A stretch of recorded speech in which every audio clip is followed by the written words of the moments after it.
ನಮಸ್ಕಾರ, ಇದು rules breaker BMTC ವಿಶೇಷ. ನಾನು ಚಂದನ್ ಶರ್ಮಾ.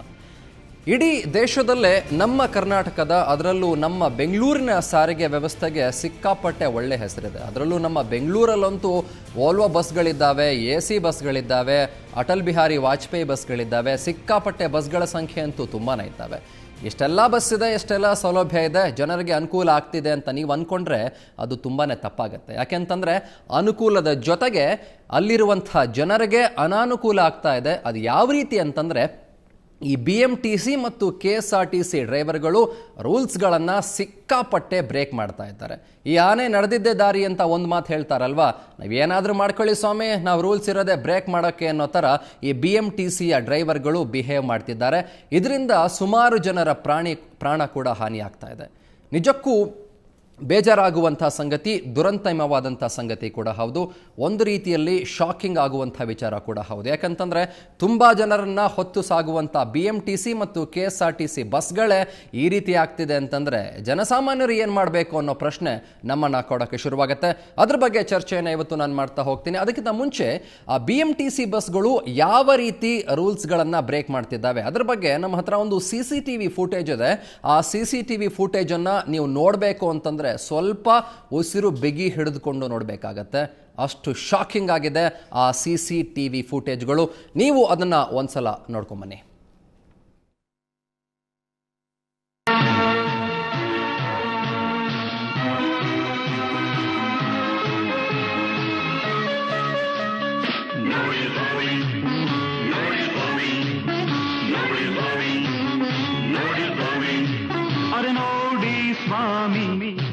ನಾವಿರೋದು ಹೀಗೆ ನೋಡಿ ಸ್ವಾಮಿ, ನಾವಿರೋದು ಹೀಗೆ ನೋಡಿ ಸ್ವಾಮಿ, ಸ್ವಾಮಿ ನೋಡಿ ಸ್ವಾಮಿ, ಸ್ವಾಮಿ ನೋಡಿ ಸ್ವಾಮಿ, ನೋಡಿ ಸ್ವಾಮಿ.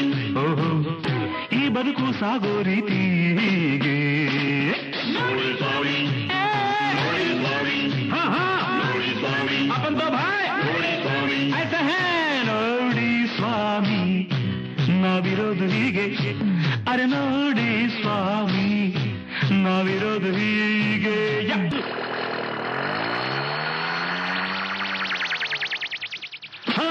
ಯಾರು ಮಿತ್ರರಲ್ಲ, ಯಾರು ಶತ್ರುವಲ್ಲ, ಯಾರು ಮಿತ್ರರಲ್ಲ, ಯಾರು ಶತ್ರುವಲ್ಲ, ಈ ಬಗೆಯ ಬದುಕು ನಮದು ಎಂದು ನೋಡಿ ಸ್ವಾಮಿ. ಹೇ ಭಗವಾನ್ ನೋಡಿ ಸ್ವಾಮಿ, ಇಲ್ಲ చూడు ನೋಡಿ ಸ್ವಾಮಿ, ನೀವು ಇಲ್ಲ ఉన్నావు ಸ್ವಾಮಿ, ನೋಡಿ ಸ್ವಾಮಿ. ಅರೆ ನೋಡಿ ಸ್ವಾಮಿ, ನಾವಿರೋದು ಹೀಗೆ. ಅರೆ ನೋಡಿ ಸ್ವಾಮಿ, ನಾವಿರೋದು ಹೀಗೆ ನೋಡಿ ಸ್ವಾಮಿ. ಕಡವಳೆ ನೋಡಿ ಸ್ವಾಮಿ, ಇಂದ ಪಕ್ಕಂ ಪಾರ್ ನೋಡಿ ಸ್ವಾಮಿ, ಇಂದ ಮಾದನ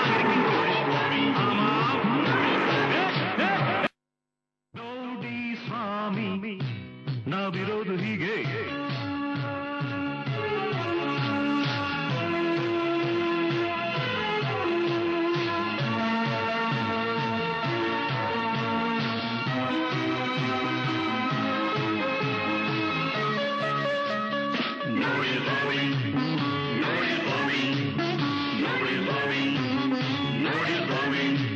ಅರೆ ನೋಡಿ ಸ್ವಾಮಿ, ನಾವಿರೋದು ಹೀಗೆ ನೋಡಿ ಸ್ವಾಮಿ, ನಾವಿರೋದು ಹೀಗೆ ನೋಡಿ ಸ್ವಾಮಿ, ಸ್ವಾಮಿ ನೋಡಿ ಸ್ವಾಮಿ, ಸ್ವಾಮಿ ನೋಡಿ ಸ್ವಾಮಿ, ನೋಡಿ ಸ್ವಾಮಿ. ಓಹೋ, ಈ ಬದುಕು ಸಾಗೋ ರೀತಿ ಹೀಗೆ ನೋಡಿ ಸ್ವಾಮಿ, ನೋಡಿ ಸ್ವಾಮಿ, ನೋಡಿ ಸ್ವಾಮಿ, ಅಪ್ಪನ್ ತೋ ಭಾಯ್ ನೋಡಿ ಸ್ವಾಮಿ, ಐಸಾ ಹೈ ನೋಡಿ ಸ್ವಾಮಿ, ನಾವಿರೋದು ಹೀಗೆ. ಅರೆ ನೋಡಿ ಸ್ವಾಮಿ, ನಾವಿರೋದು ಹೀಗೆ. ನೋಡಿದ್ರ ಸ್ವಾಮಿ, ಅವರಿರೋದೇ ಹೀಗಂತೆ.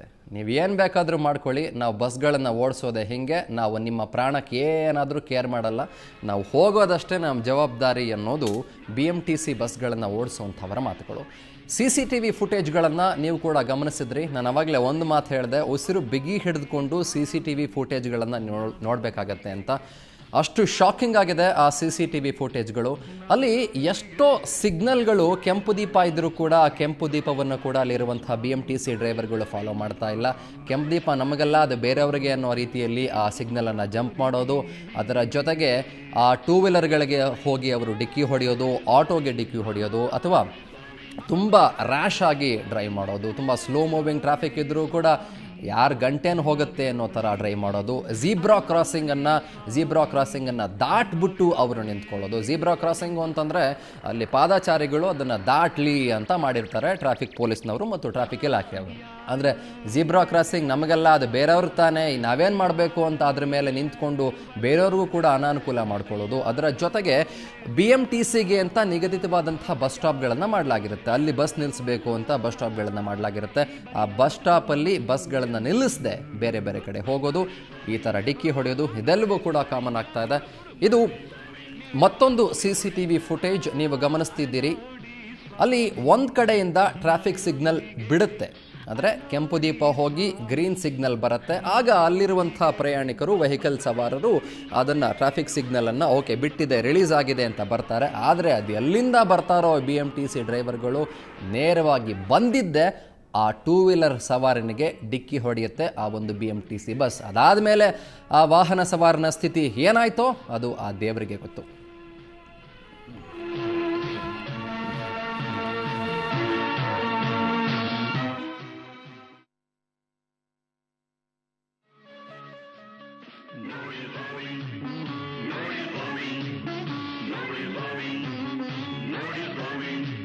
ಅರೆ ನೋಡಿ ಸ್ವಾಮಿ ನಾವಿರೋದು ಹೀಗೆ,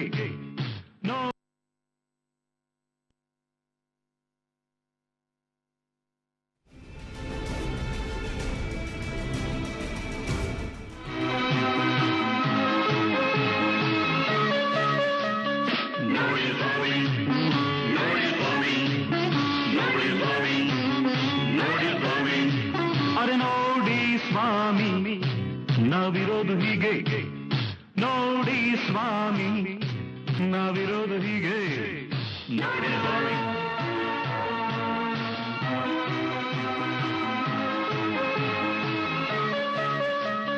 ನೋಡಿ ಸ್ವಾಮಿ, ನೋಡಿ ಸ್ವಾಮಿ, ನೋಡಿ ಸ್ವಾಮಿ, ನೋಡಿ ಸ್ವಾಮಿ.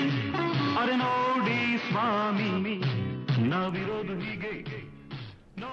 And everything comes at A cost ಅಂತ ಕೂಡ ಜನ ಹೇಳ್ತಾರೆ. ತುಂಬ ಹಿಂದೆನೇ ಈ ಮಾತು ಚಾಲ್ತಿಯಲ್ಲಿದೆ.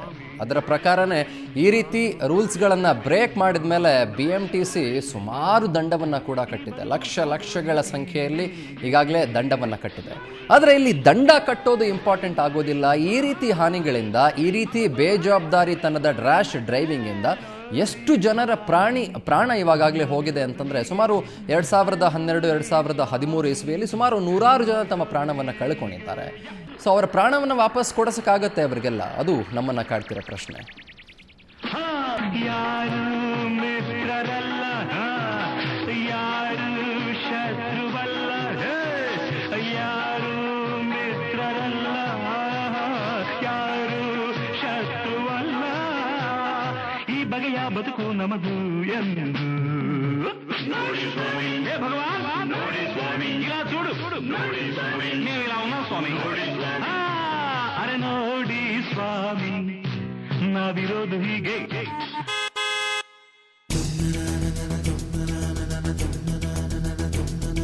स्पीड लिमिट से ज्यादा स्पीड बढ़ाना नहीं, स्पीड लिमिट से ज्यादा तेज चलाना नहीं, गलत तरह से कभी गाड़ी न चलाना, तुम गलत साइड से ओवरटेक न करना, ऐसे तुम कभी मिस्टेक न करना। रोड के जहाँ नो एंट्री लिखा है उसमें न गाड़ी को मोड़ न देखो, ट्रैफिक रूल्स न तोड़ न देखो, उल्टा जो ऐसा कोई काम करोगे ट्रैफिक की सारी तुम जाम करोगे, इसलिए ट्रैफिक रूल्स को मानो, इसी में तुम अपनी सुरक्षा।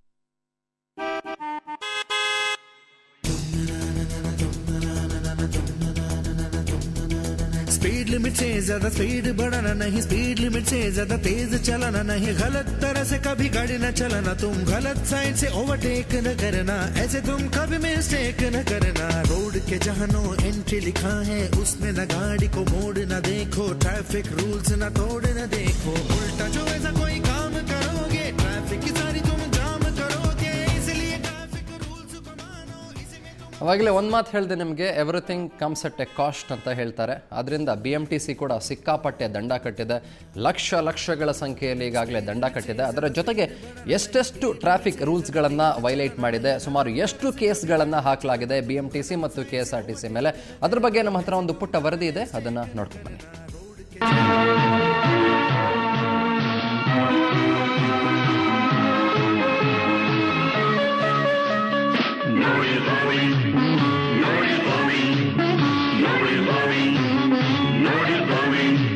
ಅರೆ ನೋಡಿ ಸ್ವಾಮಿ ನಾವಿರೋದು ಹೀಗೆ, ನೋಡಿ ಸ್ವಾಮಿ ನಾವಿರೋದು ಹೀಗೆ, ನೋಡಿ ಸ್ವಾಮಿ ಸ್ವಾಮಿ ನೋಡಿ ಸ್ವಾಮಿ ಸ್ವಾಮಿ ನೋಡಿ ಸ್ವಾಮಿ ನೋಡಿ ಸ್ವಾಮಿ. ಓಹೋ, ಸಿಕ್ಕ ಕಡೆ BMTC ಬಸ್ ನಿಲ್ಸೋದು, ಸಿಗ್ನಲ್ ಜಂಪ್ ಮಾಡೋದು, ಡ್ರೈವರ್ಗಳು ಮೊಬೈಲಲ್ಲಿ ಮಾತಾಡ್ತಾ ಡ್ರೈವ್ ಮಾಡೋದು, ಎಲ್ಲಂದ್ರಲ್ಲಿ ಪಾರ್ಕ್ ಮಾಡೋದು, ಇವೆಲ್ಲ ಕಾಮನ್. ಇದರಿಂದ ಟ್ರಾಫಿಕ್ ಸಮಸ್ಯೆ ಇನ್ನಷ್ಟು ಜಾಸ್ತಿ ಆಗ್ತಿದೆ. ಜನ ಕೂಡ ಬೈಕೊಂಡು ಬೇಜಾರು ಮಾಡಿಕೊಂಡು ಇದಕ್ಕೆ ಅಡ್ಜಸ್ಟ್ ಆಗ್ಬಿಟ್ಟಿದ್ದಾರೆ. ಅದೆಷ್ಟೇ ಕಟ್ಟುನಿಟ್ಟಿನ ಆದೇಶ ಹೊರಡಿಸಿದ್ರು ಆನೆ ನಡೆದಿದ್ದೇ ದಾರಿ ಅನ್ನೋ ಹಾಗೆ BMTC ಅವರು ರೂಲ್ಸ್ ಇರೋದೇ ಬ್ರೇಕ್ ಮಾಡೋಕೆ ಅನ್ನೋ ತರ ಇದ್ದಾರೆ. ಹೀಗಾಗಿ ಈ ವರ್ಷ ರೂಲ್ಸ್ ಬ್ರೇಕ್ ಮಾಡಿರುವ ಬಸ್ಗಳ ಪೈಕಿ BMTC ಹೊಸ ದಾಖಲೆಯನ್ನೇ ಬರೆದಿದೆ. ರೂಲ್ಸ್ ಬ್ರೇಕ್ನಲ್ಲಷ್ಟೇ ಅಲ್ಲ, ದಂಡ ಕಟ್ಟೋದ್ರಲ್ಲೂ BMTC ನಂಬರ್ 1 ಆಗಿ ಹೊರಹೊಮ್ಮಿದೆ. ಈ ವರ್ಷದಲ್ಲೇ BMTC ಮೇಲೆ 19,158 ಪ್ರಕರಣಗಳು ದಾಖಲಾಗಿವೆ. ಓವರ್ ಸ್ಪೀಡ್, ನೋ ಪಾರ್ಕಿಂಗ್ನಲ್ಲಿ ಬಸ್ ನಿಲ್ಲಿಸೋದು, ಸಿಗ್ನಲ್ ಜಂಪ್ ಮಾಡೋದು ಒಂದೇ ಎರಡೇ. ಇಂಥ ಅಪರಾಧಗಳಿಗೆ ಸಂಬಂಧಿಸಿದಂತೆ ಕಳೆದ ವರ್ಷ 2013ರಲ್ಲಿ 46,964 ಕೇಸ್ ದಾಖಲಾಗಿ ಸಂಸ್ಥೆ 37,58,900 ರೂಪಾಯಿ ದಂಡ ಕಟ್ಟಿದೆ. ಇನ್ನು ಈ ವರ್ಷದ 7 ತಿಂಗಳಲ್ಲಿ 19,158 ದೂರು ಬಿದ್ದಿವೆ. ಈಗಾಗಲೇ BMTC ಕಟ್ಟಿರೋ ದಂಡದ ಮೊತ್ತ 6,08,800 ರೂಪಾಯಿ. ವಿಚಿತ್ರ ಗೊತ್ತಾ, ಇಷ್ಟೆಲ್ಲ ದಂಡ ಕಟ್ಟೋ BMTCಯಲ್ಲಿ ಇರೋ ಬಸ್ಗಳ ಸಂಖ್ಯೆ 6,700 ಮಾತ್ರ. ಈವರೆಗೆ ಅದೇ ರೆಕ್ಲೆಸ್ ಡ್ರೈವಿಂಗ್ ಕೇಸುಗಳು ಇದ್ದಾವೆ, ಓವರ್ ಸ್ಪೀಡಿಂಗ್ ಇದೆ, ಮತ್ತು ಜಂಪಿಂಗ್ ಟ್ರಾಫಿಕ್ ಸಿಗ್ನಲ್ ಇದೆ, ರಾಂಗ್ ಪಾರ್ಕಿಂಗ್ ಇದೆ. ಮುಖ್ಯವಾಗಿ ಇವೆರಡು, ರಾಂಗ್ ಪಾರ್ಕಿಂಗ್ ಮತ್ತು ಜಂಪಿಂಗ್ ಟ್ರಾಫಿಕ್ ಸಿಗ್ನಲ್. ಅಂದರೆ ಈ ಬಸ್ ಸ್ಟಾಪ್ಗಳಲ್ಲಿ ನಿಲ್ಲಿಸ್ತೇನೆ, ಮುಂದೆ ನಿಲ್ಲಿಸೋದು, ಹಿಂದೆ ನಿಲ್ಲಿಸ್ಬೋದು, ಅಥವಾ ಜಂಕ್ಷನ್ನಲ್ಲೇ ನಿಲ್ಲಿಸೋದು ಅಂಥದ್ದೇನು ಮಾಡ್ತಾರೆ, ಅವು ಹೆಚ್ಚಿಗೆ ಕಂಡುಬರ್ತವೆ. ಕೆಲವೊಂದು ಸಂದರ್ಭಗಳಲ್ಲಿ ಲೇನ್ ಡಿಸಿಪ್ಲಿನನ್ನು ಫಾಲೋ ಮಾಡೋದಿಲ್ಲ. ಇನ್ನು ಕೆಲವು ಸಂದರ್ಭಗಳಲ್ಲಿ ನೋ ಎಂಟ್ರಿ ಇದರಲ್ಲಿ ಹೋಗಿರ್ತಾರೆ. ಕೆಲವೊಂದು ಸಂದರ್ಭಗಳಲ್ಲಿ ಮೊಬೈಲ್ ಫೋನ್ಗಳನ್ನು ಡ್ರೈವರ್ಗಳು ಉಪಯೋಗ ಮಾಡಿರ್ತಾರೆ. ಈ ರೀತಿ ಪ್ರಕರಣಗಳಲ್ಲಿ ನಾವು ಕೇಸ್ಗಳನ್ನು ಹಾಕಿದ್ದೇವೆ. BMTC ಅಷ್ಟೇ ಅಲ್ಲ, KSRTC ಬಸ್ನವರು ಈಗಾಗಲೇ 34 ಬಾರಿ ನಿಯಮ ಉಲ್ಲಂಘಿಸಿದ್ದಾರೆ. ಚಾಲಕರ ಬೇಜವಾಬ್ದಾರಿತನಕ್ಕೆ ಈಗಾಗಲೇ ಜಾಗೃತಿ ಕಾರ್ಯಕ್ರಮಗಳನ್ನು ಹಮ್ಮಿಕೊಳ್ಳಲಾಗಿದ್ರೂ ಜಾಗೃತಿ ಮೂಡಿದಂತೆ ಕಾಣುತ್ತಿಲ್ಲ. ಕಡಿವಾಣ ಅಂದರೆ ಈ ಡ್ರೈವರ್ಗಳಲ್ಲಿ ನಾವು ಹೆಚ್ಚಿನ ಜಾಗೃತಿಯನ್ನು ಅರಿವನ್ನು ಮೂಡಿಸಬೇಕಾಗ್ತದೆ. ಅದ್ರ ಬಗ್ಗೆ BMTC ಅವರು ಕ್ರಮ ಕೈಗೊಳ್ಳಬೇಕಾಗ್ತದೆ. ಅವರು ಈ ರೀತಿ ವಾಲ್ಯೂಷನ್ಗಳನ್ನು ಮಾಡೋದ್ರಿಂದ ಯಾವ ರೀತಿ ಬೇರೆ ರೋಡ್ ಯೂಸರ್ಸ್ ಏನಿದ್ದಾರೆ ಅವ್ರಿಗೆ ಏನು ತೊಂದರೆ ಆಗ್ತದೆ ಅದನ್ನು ಅವರಿಗೆ ಮನವರಿಕೆ ಮಾಡಿಕೊಟ್ಟು ಆದಷ್ಟು ಮಟ್ಟದಲ್ಲಿ ಅವರು ಟ್ರಾಫಿಕ್ ರೆಗ್ಯುಲೇಷನ್ಸ್ ರೂಲ್ಸ್ ಏನಿದೆ ಅದನ್ನು ಕಂಪ್ಲೈ ಮಾಡಲಿಕ್ಕೆ BMTC ಅವರು ಅವರ ಚಾಲಕರಿಗೆ ಸೂಕ್ತ ತಿಳುವಳಿಕೆಯನ್ನು ನೀಡುವ ಅವಶ್ಯಕತೆ ಇದೆ. ಕಾನೂನು ಇರೋದು ಜನಸಾಮಾನ್ಯರಿಗೆ ಮಾತ್ರವಲ್ಲ, ಅದು ಎಲ್ಲರಿಗೂ ಅನ್ವಯಿಸುತ್ತೆ. ಸರ್ಕಾರದ ಸಂಸ್ಥೆಗಳು ಸಾರ್ವಜನಿಕರಿಗೆ ಮಾದರಿಯಾಗಿರಬೇಕು. ಹೀಗೆ BMTC ಅವರೇ ರೂಲ್ಸ್ ಬ್ರೇಕ್ ಮಾಡ್ತಾ ಹೋದ್ರೆ ಜನರಿಗೆ ಹೀಗಿರ್ಬೇಕು ಅಂತ ಬುದ್ಧಿ ಹೇಳೋರು ಯಾರು ಹೇಳಿ? ಬೆಂಗಳೂರಿನಿಂದ ಕ್ಯಾಮರಾಮ್ಯಾನ್ ಯುಗಂಧರ್ ಜೊತೆ ಮಮತಾ ಮಾರ್ಧಳ, ಸುವರ್ಣ ನ್ಯೂಸ್. ರೂಲ್ಸ್ ಅಂದರೆ ರೂಲ್ಸೇ, ಅದು ಯಾರು ಬೇಕಾದರೂ ಆಗಿರ್ಬೋದು, 2 ವೀಲರ್ನವ್ರು ಆಗಿರ್ಬೋದು, 4 ವೀಲರ್ ಓಡಿಸೋರು ಆಗಿರ್ಬೋದು, ಅಥವಾ BMTC ಬಸ್ನವರೇ ಆಗಿರ್ಬೋದು. ರೂಲ್ಸ್ ಫಾಲೋ ಮಾಡಿದ್ರೇ ಒಂದು ಸಂಚಾರದಲ್ಲಿ ಒಂದು ನಿಯಮ ಅಂತ ಬರೋಕ್ಕೆ ಸಾಧ್ಯವಾಗುತ್ತೆ, ಒಂದು ಸರಾಗತೆ ಅಂತ ಬರೋಕ್ಕೆ ಸಾಧ್ಯವಾಗುತ್ತೆ. ಆದರೆ BMTCನವರು ರೂಲ್ಸ್ಗಳನ್ನು ಯಾಕೆ ಫಾಲೋ ಮಾಡ್ತಿಲ್ಲ, ಮುಂದೆ ಏನು ಮಾಡಬೇಕಾಗತ್ತೆ ಅದ್ರ ಬಗ್ಗೆ ನಾನು ಚರ್ಚೆಯನ್ನು ಮಾಡ್ತಾ ಹೋಗ್ತೀನಿ. ಅದಕ್ಕಿಂತ ಮುಂಚೆ ನನ್ನ ಜೊತೆಗೆ ಇದೀಗ ಸ್ಟುಡಿಯೋದಲ್ಲಿ ಬೆಂಗಳೂರು ಬಸ್ ಪ್ರಯಾಣಿಕ ವೇದಿಕೆಯ ಸದಸ್ಯರಾದಂಥ ವಿನಯ್ ಶ್ರೀನಿವಾಸ್ ಇದ್ದಾರೆ. ಸರ್ ನಮಸ್ತೆ. ನಮಸ್ಕಾರ. ಹಾಗೆ ಬೆಂಗಳೂರಿನ ಹೆಚ್ಚುವರಿ ಟ್ರಾಫಿಕ್ ಪೊಲೀಸ್ ಆಯುಕ್ತರಾದಂಥ ದಯಾನಂದ್ ಅವರು ಕೂಡ ನನ್ನನ್ನು ಜಾಯ್ನ್ ಆಗ್ತಾರೆ ಇನ್ನು ಸ್ವಲ್ಪ ಹೊತ್ತಲ್ಲೇ. ಇವರಿಬ್ಬರ ಜೊತೆಗೆ ಕೂಡ ನಾನು ಚರ್ಚೆಯನ್ನು ಮಾಡ್ತಾ ಹೋಗ್ತೀನಿ. ಅದಕ್ಕೆ ಮುಂಚೆ ಒಂದು ಪುಟ್ಟ ವಿರಾಮ.